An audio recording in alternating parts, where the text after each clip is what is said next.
antara tanda-tanda keajaiban Ka'bah adalah ketika pada suatu saat pintunya dibuka, pada saat Masjidil Haram tengah disesaki pengunjung, ternyata mereka semua dapat masuk ke dalam Ka'bah tanpa merasa sempit. Saksikan ceritanya. Selamat menyaksikan.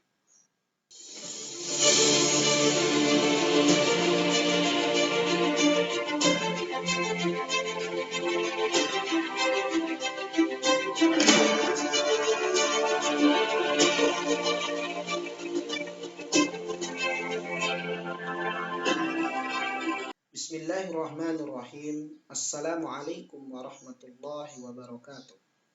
Alhamdulillahi rabbil alamin. Wassalatu wassalamu ala asrafil anbiya'i wal mursalin Sayyidina Muhammadin wa ala alihi wa sahbihi ajma'in, amma ba'du. Kali ini kita akan melanjutkan cerita tentang sejarah Ka'bah, kisah rumah suci yang tak lapuk dimakan zaman.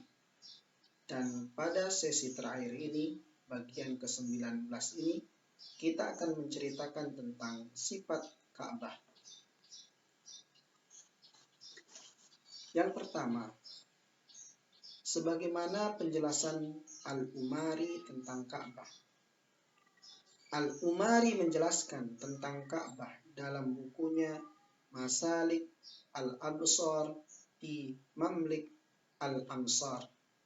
Sebagaimana yang kita lihat ketika ia melaksanakan ibadah haji pada tahun 738 Hijriah. Beliau mengatakan bahwa ketahuilah bahwasanya Ka'bah di Masjidil Haram berbentuk kubus di tengah-tengah masjid.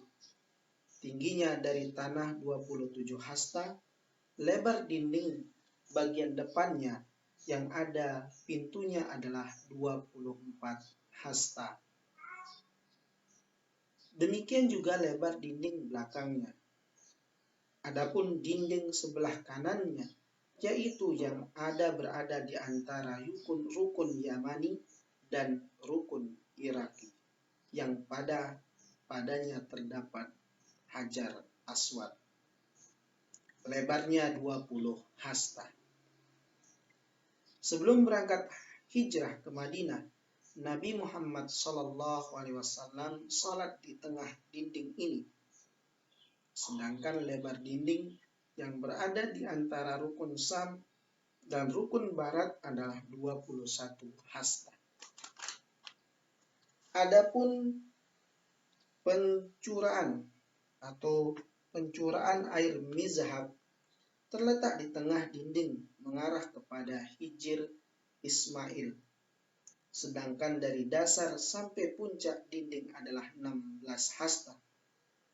Lembar pintu Hijr Ismail di arah rukun Sam adalah 5 hasta kurang sedikit. Sedangkan lebar pintu sebelah barat adalah 6 hasta kurang sedikit. Dinding Hijr Ismail berbentuk setengah lingkaran melengkung dari pintu Sam ke pintu barat, seperti palium atau selendang. Lebarnya 1 hasta dan tingginya dari tanah 4 jengkal.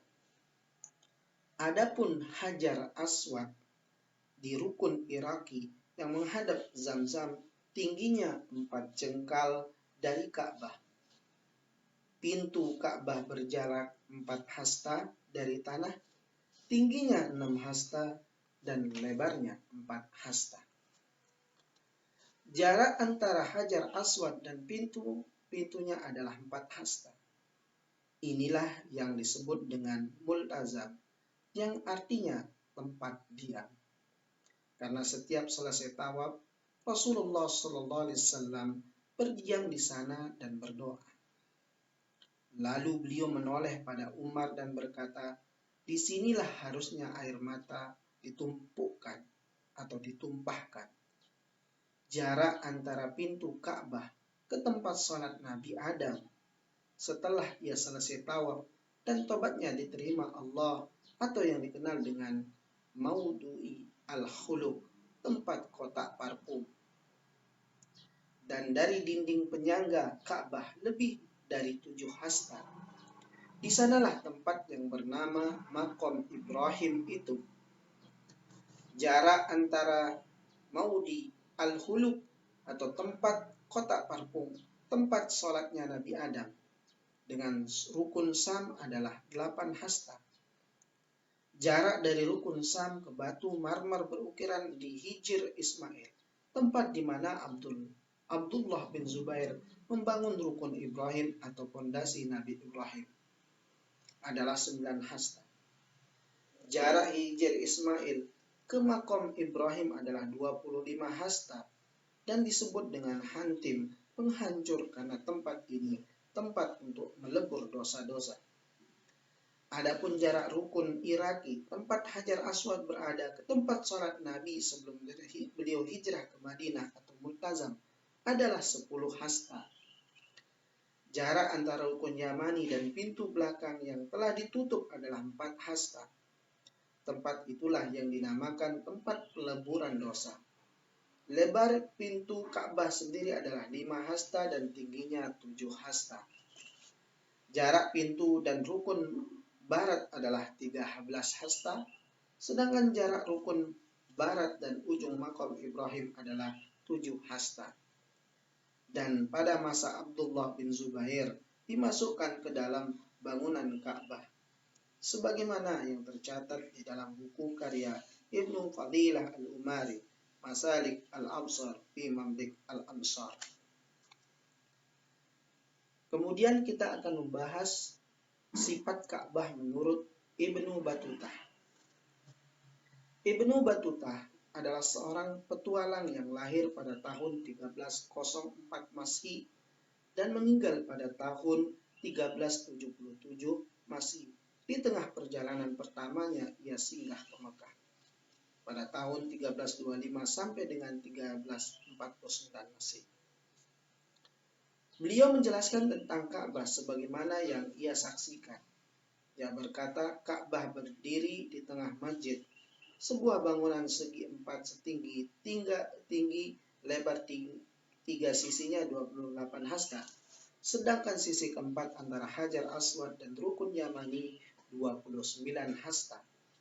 Lebar dinding rukun Iraki ke Hajar Aswad 24 jengkal, sama dengan jarak dinding di belakangnya dari rukun Yamani ke rukun Sam. Adapun lebar dinding dari rukun Irak ke rukun Sam dari dalam Hijr Ismail adalah 48 jengkal, sama dengan dinding belakangnya dari rukun Sam ke rukun Irak.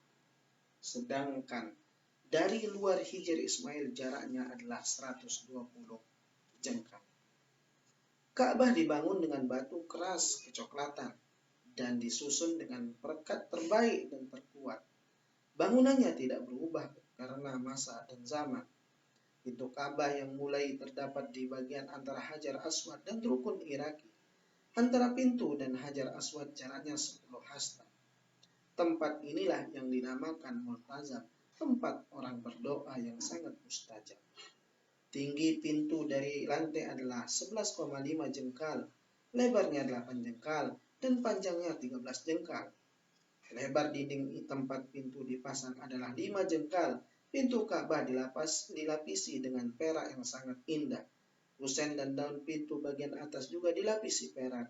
Pintu yang mulia ini hanya dibuka pada hari Jumat setelah sholat Jumat dan hari Maulid Nabi SAW.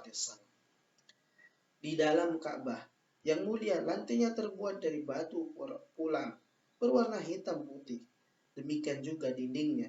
Terdapat 3 buah tiang panjang dari kayu jati. Antara tiap tiang berjarak 4 langkah. Di dalam Ka'bah terasa lapang. Titik tengah Ka'bah berada di tengah jarak antara rukun Iraki dan Sam. Kain penutup Ka'bah terbuat dari sutra hitam bertuliskan warna putih yang berkilauan bila terkena matahari atau sinar lampu. Kain itu menutup seluruh darinya. berkilauan bila terkena sinar lampu. Kain itu menutup seluruhnya, dari atas sampai ke tanah. Di antara tanda-tanda keajaiban Ka'bah adalah ketika pada satu saat pintunya dibuka, pada saat Masjidil Haram tengah disesaki pengunjung, ternyata mereka semua dapat masuk ke dalam Ka'bah tanpa merasa sempit. Keajaiban yang lain adalah bahwa Masjidil Haram tidak pernah sepi dari orang tawaf, baik siang atau malam. Tidak pernah satu orang pun melihat Masjidil Haram dalam keadaan kosong tanpa ada seorang pun yang melakukan tawaf. Di antara keajaiban yang lain adalah bahwa meski terdapat ribuan burung merpati di Mekah, tetapi mereka tidak pernah hinggap atau terbang melintasi di atas Ka'bah. Anda dapat melihat mereka terbang di atas Masjidil Haram, dan ketika akan melewati Ka'bah, mereka pasti berbelok. Kemudian sifat Ka'bah. Bentuk Ka'bah kira-kira segi empat, dibangun dengan batu biru yang keras, tingginya sampai 15 meter, panjang sisi tempat kuncuran air mizab, dan sisinya depannya adalah 10 meter lebih 10 cm. Panjang sisi tempat pintu Ka'bah berada di sisi ke belakangnya adalah 12 meter, tinggi pintunya 2 meter, dari lantai naik dengan menggunakan tangga seperti tangga mimbar. Tangganya sekarang terbuat dari kayu berlapis perak yang dihadiahkan oleh seorang penguasa India ke Ka'bah. Tangga itu tidak diletakkan di sana kecuali jika pintu akan dibuka untuk mengunjungi para perhelatan besar tidak lebih dari 15 kali setahun. Di rukun sebelah kiri pintu Ka'bah yang terdapat Hajar Aswad tingginya 1,5 meter dari atas lantai tawaf. Orang Arab menyebut sudut rukun Ka'bah sesuai arah kemana rukun itu menghadap. Yang menghadap ke utara dinamai rukun Irak, yang menghadap ke barat dinamakan dengan rukun Syam, dan ke selatan disebut dengan rukun Yamani, dan yang ke timur disebut dengan rukun Hajar Aswad. Karena Hajar Aswad berada di sudut ini. Hajar Aswad adalah sebuah batu mengkilat berbentuk oval, tidak beraturan. Warnanya hitam kemerah-merahan. Di batu ini terdapat warna merah dengan garis-garis kuning bekas penempelan potongan Hajar Aswad yang pecah. Diameternya kurang lebih 30 cm. Dikelilingi dengan bingkai perak setebal 10 meter. Dinding yang terdapat di dalam Hajar Aswad dan pintu Ka'bah disebut multazam karena orang-orang tawaf biasanya terdiam di sana untuk berdoa kepada Allah dan memohon pertolongan kepadanya. Pancuran yang muncul dari atas atap ke tengah dinding antara rukun utara dan rukun barat adalah mizab rahmah. Mizab ini dibuat oleh Al-Hajjaj bin Yusuf dengan tujuan agar air tidak tergenang di atap Ka'bah. Pada tahun 959 Hijriah, Sultan Sulaiman mengganti ujungnya dengan bahan perak pada tahun 1021 Hijriah. Sultan Ahmad mengganti ujungnya dengan perak berukiran yang dilukis dengan tinta biru terselang-seling emas. Pada tahun 1273 Hijriah, Sultan Abdul Majid mengirim pancuran air yang seluruhnya terbuat dari emas. Mizab atau pancuran air itulah yang masih ada sampai sekarang. Di depan mizab terdapat Al-Hatim, bangunan melengkung setengah lingkaran, yang kedua ujungnya berada di rukun utara dan barat, dengan jarak 2,3 meter, tingginya 1 meter, dan tebalnya 1,5 meter. Bagian ini dibeton dengan batu pualam berukiran dan sepanjang bagian atas terdapat tulisan yang dipahat. Jarak dari tengah dinding sebagian dalam ke dinding Ka'bah adalah 8,4 meter. Ruangan yang ada di antara keduanya disebut dengan Hijr Ismail. 3 meter dari ruang ini pada masa Nabi Ibrahim termasuk bangunan Ka'bah yang menyatakan bahwa Hajar dan Ismail dimakamkan di tempat ini. Adapun bentuk Ka'bah dari dalam adalah segi empat, di mana sudut utara terbagi dua dan terdapat pintu kecil yang disebut dengan pintu Tobat. Pintu ini menuju tangga kecil untuk naik ke atap Ka'bah. Di dalam Ka'bah terdapat 3 tiang yang terbuat dari kayu gaharu, dan di atas ketiga tiang tersebut terdapat palangnya yang satu sisinya berada di atas dinding mizab dan satu lagi di atas dinding Hajar Aswad. Tiang-tiang ini telah ada sejak zaman Abdullah bin Zubair dan bernilai sangat mahal. Atap dan dinding bagian dalam ditutup oleh kain sutra berwarna merah dan terdapat ukiran segi empat yang bertuliskan Allah Jalla Jalaluh. Di seberang pintu masuk terdapat mihrab, tempat Nabi salat. Dinding bagian dalam dikelilingi lapisan batu walam bermotif setinggi 2 meter. Di dalam Ka'bah ada prasasti yang tertulis di dalamnya nama-nama orang yang pernah membangun Ka'bah. Di sebelah pintu masuk bagian kiri terdapat lemari lapisi sutra hijau. Di atasnya terdapat atas untuk menyimpan kunci Ka'bah. Tas tersebut terbuat dari kain satin hijau yang dibordir dengan benang perak. Ka'bah dibuka pada tanggal 10 Muharram untuk laki-laki dan malam ke-11 dan malam ke-12 untuk perempuan. Selain itu, Ka'bah dibuka pada tanggal 20 Muharram untuk dicuci. Pada Jumat pertama bulan Rajab dibuka hanya untuk laki-laki dan sorenya untuk perempuan. Dan pada malam nisfu Sa'ban pada Jumat pertama bulan Ramadan untuk laki-laki dan pertengahan Zulkaidah untuk laki-laki dan esoknya untuk perempuan. Pada tanggal 20 Zulkaidah dibuka untuk dicuci. Pada tanggal 28 Zulkaidah dibuat untuk dipasang kain ihram atau kain putih mengelilingi Ka'bah dengan tinggi 2 meter dari lantai tawaf. Dan dibuka juga pada musim haji untuk jamaah haji yang ingin mengunjunginya. Lalu dibuka kembali pada tanggal 20 Zulhijjah untuk dicuci. Pencucian Ka'bah merupakan acara yang besar dan dihadiri oleh para tokoh jamaah haji. Penguasa Mekah masuk ke dalam dan sholat 2 rakaat. Lalu dibawakan ember-ember berisi air zam-zam dan lantainya dipel dengan sapu-sapu kecil yang terbuat dari daun pohon kurma. Air dialirkan dari lubang yang terdapat di pintunya lalu dicuci dengan air mawar. Kemudian dinding dan lantainya dilumuri dengan berbagai macam wangi-wangian setinggi jangkauan tangan. Pada saat itu baru harum memenuhi ruang Ka'bah. Bau harum memenuhi ruang Ka'bah. Setelah itu, gubernur Mekah berdiri di pintu, melemparkan sapu yang dipakai ke arah orang yang hadir. Mereka berebut untuk mendapatkannya. Siapa yang mendapat sebuah sapu ini akan menganggapnya barang berharga yang tidak ternilai dengan harta. Inilah kisah dari buku Dirah Ma'arif Al-Qarn Al-Ishrin. Terima kasih. Itulah akhir dari pembahasan kita tentang sejarah Ka'bah.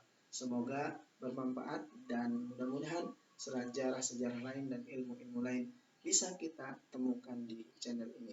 Terima kasih. Jangan lupa like, share, komen, dan subscribe.